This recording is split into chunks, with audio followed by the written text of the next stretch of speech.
একদিন এক দরিদ্র ব্যক্তি গৌতম বুদ্ধকে জিজ্ঞেস করলো, আমি এত দরিদ্র কেন?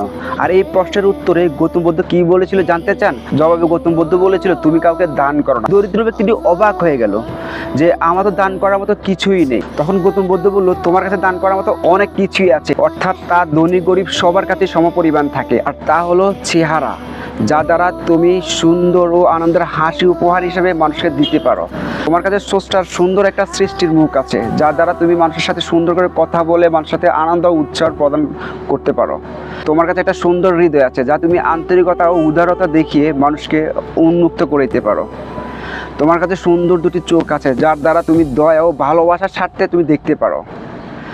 তোমার কাছে সুন্দর শব্দ একটি দেহ আছে, যা দ্বারা মানুষের নিজের পরিশ্রমের মাধ্যমে অন্যদেরকে সাহায্য করতে পারে। আর তাই তো আমি বলেছি তুমি গরিব নয়। তো আমাদের হৃদয়ের দারিদ্রতাই আমাদেরকে গরিব করে তোলে।